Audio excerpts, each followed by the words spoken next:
ॐ उपत्वागिने दिवे दिवे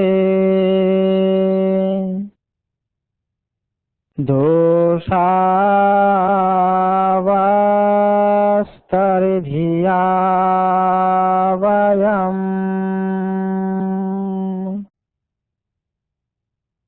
नमो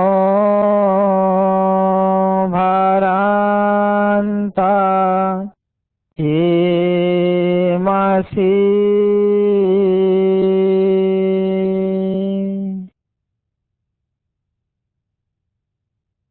ॐ स्वस्ति न इन्द्रो वृद्धश्रवाः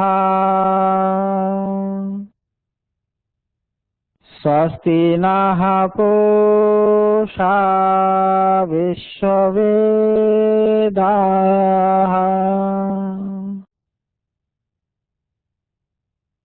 स्वस्ति नस्तार्क्ष्यो अरिष्टनेमिः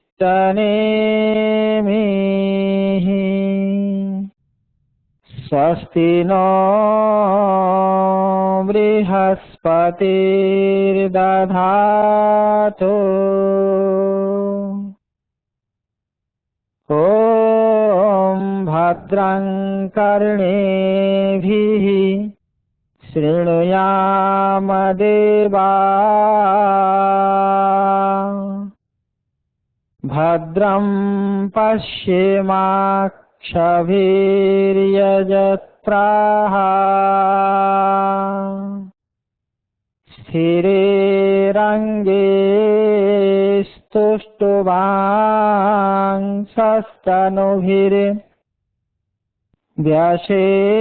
स्थिरैरङ्गैस्तुष्टुवांसस्तनूभिर्व्यसेमा देवहितं यदायुः ॐ पूषन्ने कर्षयमासूर्या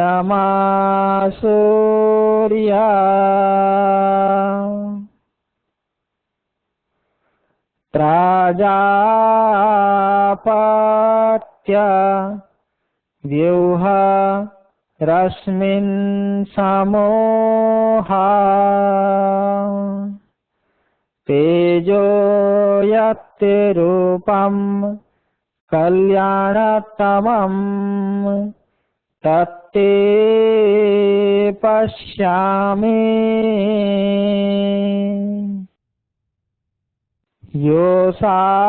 योऽसावसौ पुरुषः सो अहमस्मि ॐ त्र्यम्बकं यजामहे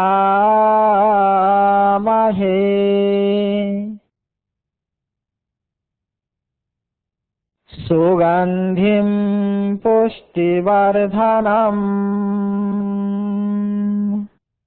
उर्वारुकमिव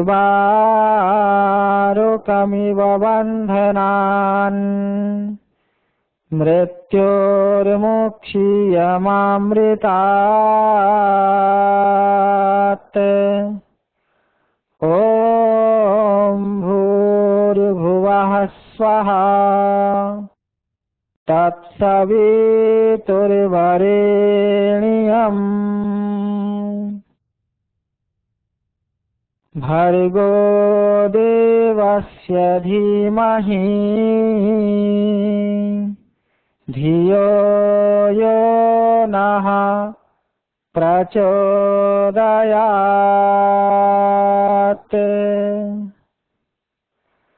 ॐ नमो ब्रह्मणे नमस्ते वायो त्वामेव प्रत्यक्षं ब्रह्मासि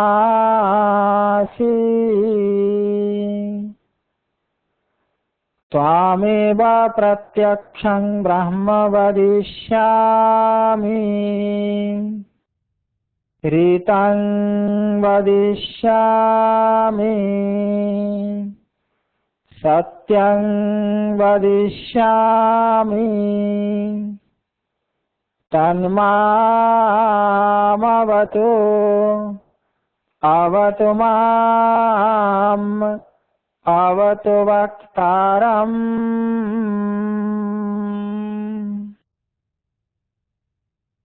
ॐ शान्तिः शान्तिः शान्तिः। ॐ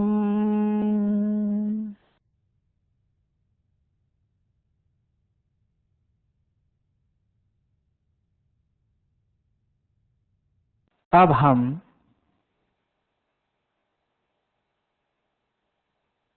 मनुष्य के हित के उद्देश्य एक उत्तम विद्या जिसको मनुष्य प्राप्त करके अपने जीवन को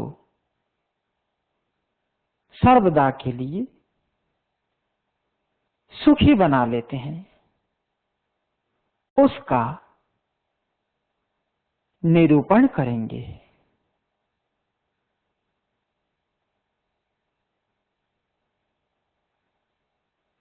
मनुष्य संसार में अनादिकाल से भ्रमण कर रहे हैं, केवल आत्मज्ञान प्राप्त करने के लिए, क्योंकि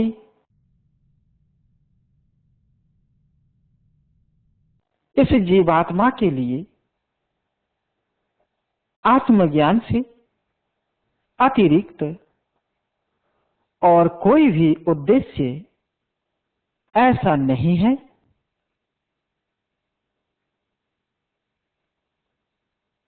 जो उसको प्राप्त करने के योग्य हो, क्योंकि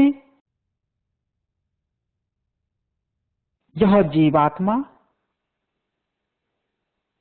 प्रकृति में अनादिकाल से भ्रमण कर रहा है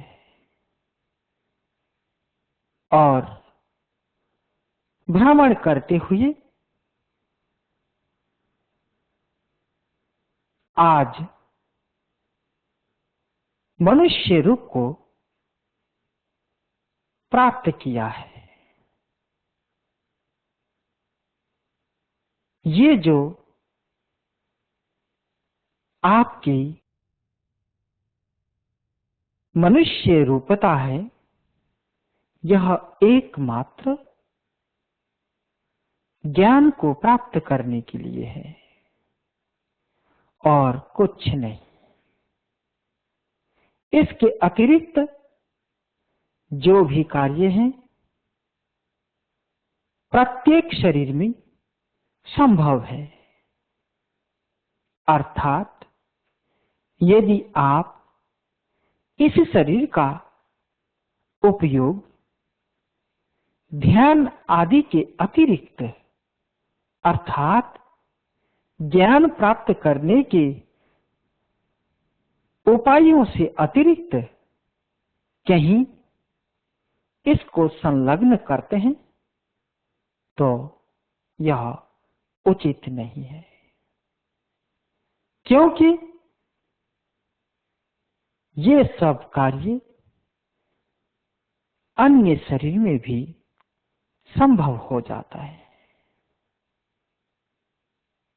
और ज्ञान एक ऐसा विषय है जो मनुष्य से अतिरिक्त किसी भी शरीर में संभव नहीं हो सकता है। इसलिए विस्तार पूर्वक विवेचन करने के पश्चात यही निर्णय आया है कि मनुष्य का एकमात्र लक्ष्य है ज्ञान को प्राप्त करना और कुछ नहीं। इसलिए आप ज्ञान को प्राप्त करने के लिए संलग्न हो जाओ। यही आपका एकमात्र लक्ष्य है। आप नहीं जानते हैं कि इससे पूर्व आप कहाँ थे और इससे आगे कहाँ चले जाएंगे। केवल थोड़ा सा समय यह मध्य में प्राप्त हुआ है जो आप व्यक्त रूप से प्रतीत होते हो। पीछे के सभी संस्कार विस्मृत हो चुके हैं और आगे का कुछ भी बोध नहीं है। इसलिए आप अपने कर्तव्य के प्रति निष्ठावान नहीं हो पाते हो। चाहे आप अपने कर्तव्य के प्रति निष्ठावान हो अथवा नहीं, तब भी प्रकृति की व्यवस्था ऐसी ही रहेगी। आपको पीछे की स्मृति नहीं होगी। पीछे की स्मृति को प्राप्त करने के लिए आपको अभ्यास करना पड़ता है, साधना करनी पड़ती है। साधना करते करते कहीं जाकर के आप पीछे की भी स्मरण को प्राप्त कर लेते हैं। तब आपको स्पष्ट रूप से बोध होने लगता है कि आप इससे पूर्व कहाँ थे। परंतु उस समय आप ध्यान आदि के अभ्यास के द्वारा अनेक दूर स्थित हो चुके होते हो, जहां पर पूर्व स्मृति को प्राप्त करने की कोई आवश्यकता नहीं होती है। इसलिए आपको स्पष्ट रूप से बताया जा रहा है कि यह जीवात्मा अजर है, अमर है और सदा नित्य एक जैसा रहने वाला है।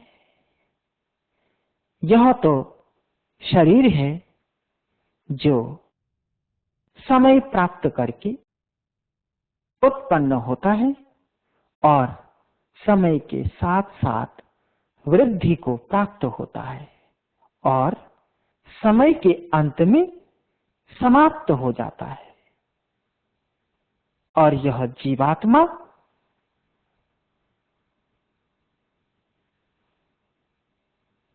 इस शरीर को छोड़ करके अन्यत्र कहीं शरीर में उपस्थित हो जाता है।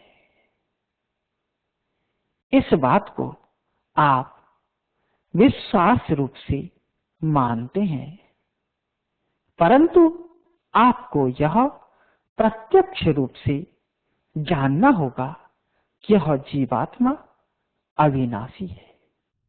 कहने के तो सभी कहते हैं कि यह आत्मा कभी भी नहीं मरता है, परंतु क्या आपने इस बात को अपने हृदय में धारण कर लिया है?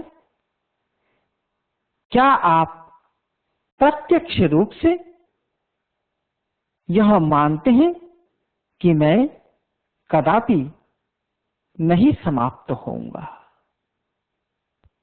यदि आप ऐसा मानते हैं तो आपको इस संसार में कोई क्षोभ नहीं होगा, कोई भय नहीं होगा, कोई त्रास नहीं होगा। संसार की विषमताओं में आप विचलित नहीं होंगे। परंतु देखने में यही आता है कि मनुष्य इन सब परिस्थितियों में विचलित हो जाता है।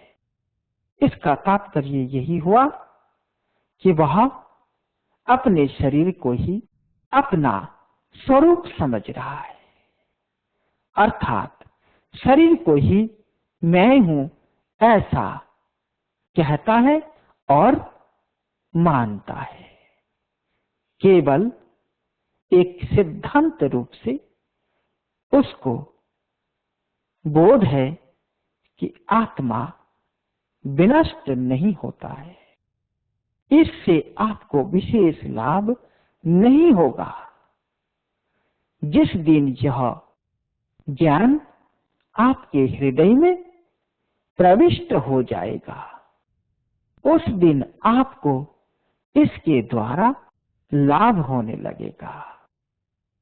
तब आप किसी भी प्रकार की विषमताओं में विचलित नहीं होगे।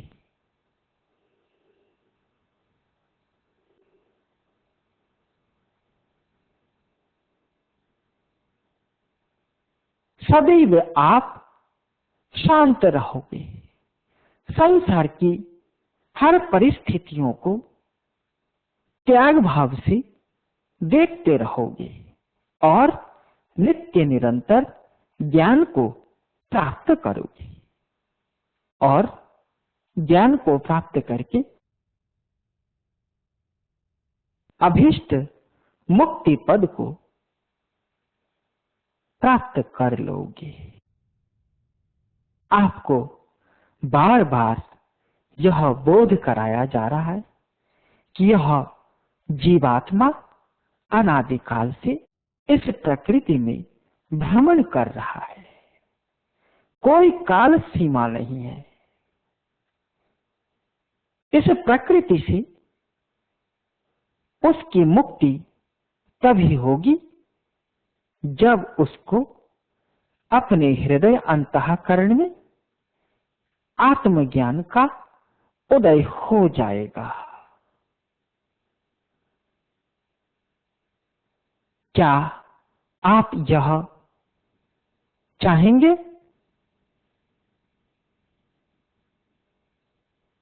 कि अनादिकाल से यह जीवात्मा प्रकृति में भ्रमण कर रहा है, तो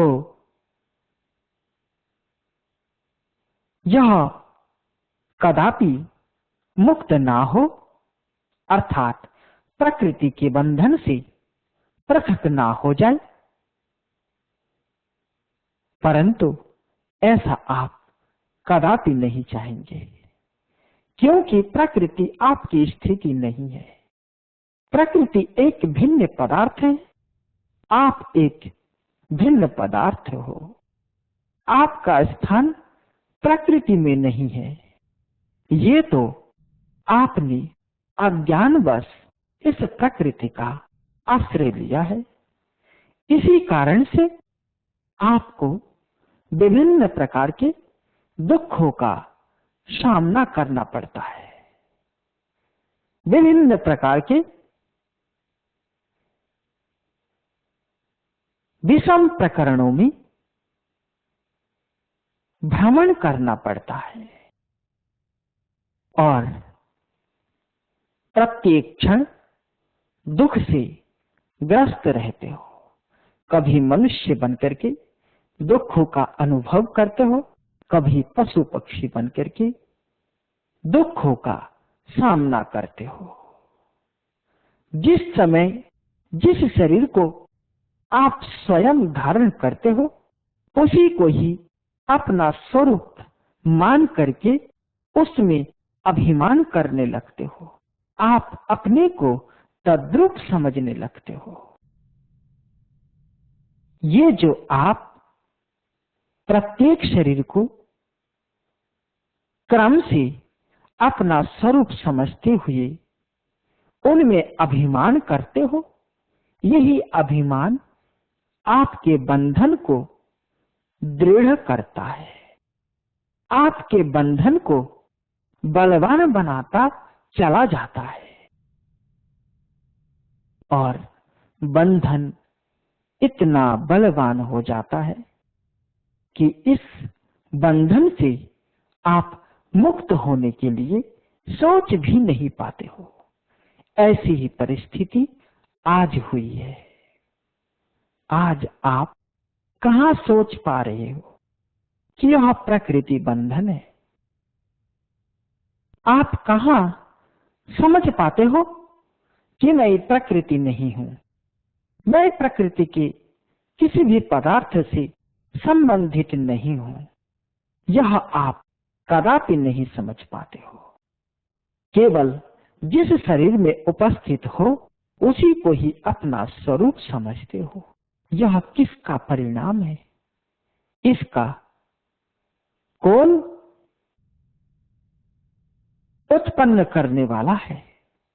बस आप इसको यह समझेंगे कि यह जो आपका पुनः पुनः प्रकृति के पदार्थों के प्रति अभिमान अर्थात शरीर के प्रति जो आपका अपना अभिमान है, अर्थात इसी को ही अपना स्वरूप समझना, इसी से ही आपका बंधन दृढ़ हो गया है। इस कारण से आप कुछ भी नहीं समझ पा रहे हो। इसी को ही माया कहते हैं। माया के जाल में आप ग्रस्त होकर के प्रकृति से भिन्न अपने आप को कदापि नहीं समझ पा रहे हैं। यद्यपि यह जीवात्मा प्रकृति से परे अत्यंत तेजस्वी और दैदीप्यमान है, तथापि इस प्रकृति के संयोग से इसका तेज दब चुका है। इसका तेज क्रियान्वित नहीं है, इसलिए यह प्रकृति को महत्व देता है, अपने को नहीं। जबकि यह स्वयं इस प्रकृति से अत्यंत विलक्षण है। यह स्वयं प्रकृति के पदार्थों को इस प्रकार से महत्व देता है मानो कि प्रकृति के पदार्थ ही उसके अपने अंतरात्मा है। प्रत्युत ऐसा नहीं है। यह तो स्वयं ही प्रकृति के अंतरात्मा स्वरूप है।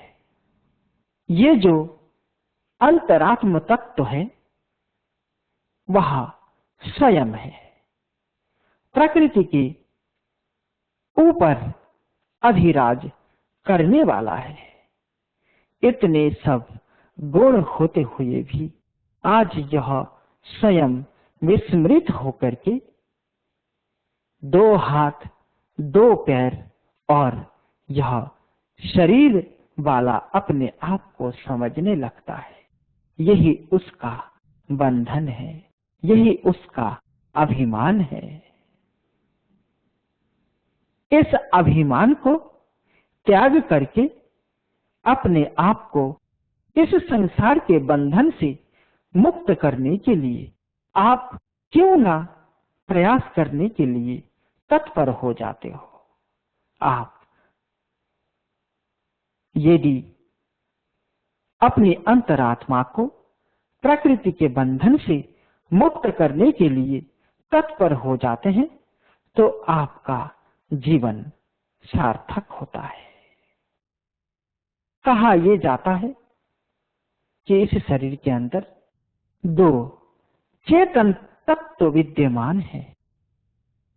एक इस संसार में, इस शरीर में प्रवृत्त हुआ है ज्ञान को प्राप्त करने के लिए, और एक संसार के विषयों का उपभोग करने के लिए स्थित है। तो जो प्रकृति के पदार्थों का उपभोग करने के लिए इस शरीर में विद्यमान है, वह अभिमान का आश्रय लेकर के प्रकृति में तल्लीन होने लगता है। और जो अंतरात्मा है, जिसका एकमात्र उद्देश्य है दुख से मुक्त होना, अर्थात प्रकृति के बंधनों से मुक्त होना, वह बार बार इस जीवात्मा को संसार के बंधन से मुक्त होने के लिए प्रेरित करता है, परंतु उसकी प्रेरणा को कोई कोई ही सुन पाता है। ये जो आपके शरीर के अंदर अंतरात्मा है, वस्तुतः यही आपका अपना अस्तित्व है। आप अपने अस्तित्व का आश्रय लीजिए। आपके अपने अस्तित्व में अनंत आनंद विद्यमान है और प्रकृति के अस्तित्व में आपके लिए दुख और अशांति ही विद्यमान है। इसलिए आप इन प्रकृति के पदार्थों से अपने मन को दूर कर दीजिए। जैसे जैसे आप प्रकृति के पदार्थों से अपने मन को दूर करते चले जाएंगे, वैसे वैसे आपके अंतःकरण में एक दिशा से शांति और आनंद का उदय होने लगेगा। आपका जीवन प्रकाशमय होने लगेगा। बस एक बार आप इन तत्वों को समझ करके अपने मन को निराधार कीजिए, प्रकृति के आधार से इसको मुक्त कीजिए। जब आप प्रकृति से स्वयं को मुक्त करने के लिए प्रयास करने लगते हो, उस समय प्रकृति की माया आपके समक्ष उपस्थित हो जाती है और आपको अभीष्ट ज्ञान के मार्ग से विचलित करने लगती है। इसलिए आप इन बाधा विघ्नों से सतर्क रहते हुए नित्य निरंतर अपने उद्देश्य के प्रति जागरूक हो जाओ। जब आप इस प्रकार की भावनाओं से संयुक्त हो जाते हैं, तब आपको तत्व ज्ञान प्राप्त करने के लिए उपदेश दिया जाता है, और वह उपदेश है मन की क्रिया रूपी ध्यान। अर्थात क्रिया के बिना इस मनुष्य लोक में इस जीवात्मा को कोई गति नहीं है। इस जीवात्मा को अवश्य ही प्रत्येक विषयों को प्राप्त करने के लिए कर्म करना पड़ेगा। शरीर का कर्म भिन्न होता है और मन का कर्म भिन्न होता है। तो इस समय हम मन के कर्मों को देखने के लिए प्रयास कर रहे हैं। तो मन का कर्म एकमात्र ध्यान ही है। इस ध्यान को आप अपने जीवन में धारण करेंगे। ध्यान के बिना आपको कदापि इस संसार के रहस्यों का बोध नहीं हो पाएगा। यदि आप संसार के रहस्यों का बोध प्राप्त करना चाहते हैं और अपने आप को आनंदित और प्रसन्नता से संपन्न करना चाहते हैं, तो अपने जीवन में ध्यान को धारण कीजिए। ध्यान आपके जीवन का एक अभिन्न अंश है। इसकी उपेक्षा आप कदापि नहीं कर सकते। यदि आप इसकी उपेक्षा प्रमादवश कर देते हैं तो आप एक बहुत बड़ी अपराध से संयुक्त हो जाते हैं, जिसका परिणाम आपको एकमात्र दुख की ही प्राप्ति होती है। आप अशांत होने लगते हो। संसार में बहुत कार्य करने के पश्चात भी, अनेक परिश्रम करने के पश्चात भी आपको अशांति की ही प्राप्ति होती है। जहां भी जाते हैं वहां से ही अशांति की उपलब्धि हो जाती है। जहां आप शांति को प्राप्त करना सोचते हैं वहीं अशांति पहले से ही उपस्थित हो जाती है। और यदि ध्यान को अपने मन के साथ संयुक्त कर देते हैं, जहां पर आपको शांति की, सुख की संभावना नहीं होती है, वहां भी आप सुख और शांति का अनुभव करने लगते हैं। आपका जीवन प्रकाशमय हो जाता है। सर्वदा आप इस संसार में निर्भम भ्रम रहते हैं। सर्वदा आप इस संसार में भ्रम से मुक्त रहते हैं। कोई आपको विषमता अभिभूत नहीं कर पाती है और आप अंदर ही अंदर इतना बलवान हो जाते हो कि संसार की सभी परिस्थितियां आपके अनुकूल होने लगती है और आप अपने आप को एक चरम स्थिति पर उपस्थित देखते हो। इसलिए हम सभी मनुष्य को यह संदेश देते हैं कि मनुष्य,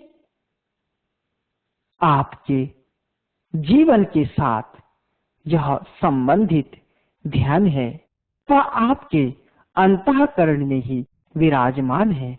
आपको कहीं से किसी भी पदार्थ की स्थिति को लेना नहीं पड़ेगा। आप स्वयं अपने शरीर में ही उसको प्राप्त कर सकते हैं। उसका अभ्यास कीजिए, क्योंकि वास्तव में आपका इस संसार में प्रादुर्भाव इसी उद्देश्य से ही हुआ था। आज आप प्रमादवश क्यों इस अमूल्य समय को नष्ट कर रहे हो? यदि आप मुक्ति को नहीं भी चाहते हो, तब भी आपको अवश्य ही ध्यान करना होगा, क्योंकि आप मुक्ति चाहे भले ना चाहे, परंतु शांति को तो अवश्य ही चाहते हैं, सुख को अवश्य ही चाहते हैं। इस संसार में आप सुखपूर्वक जीना चाहते हैं, दुख पूर्वक नहीं। दुख आपके लिए अभिष्ट नहीं होता है, इसलिए भी आपको ध्यान का अभ्यास करना होगा। ध्यान क्या अभ्यास, ध्यान का परित्याग आप कदापि नहीं कर सकते। ध्यान रहित जीवन मनुष्य को अशांत कर देता है। इसलिए आप पूरे 24 घंटे में थोड़ा सा समय अपने अंतरात्मा के लिए भी प्रदान कीजिए और ध्यान में प्रवृत्त होकर के अपने अंतरात्मा को शांत कीजिए, अपने अंतरात्मा को विराम दीजिए। ओम।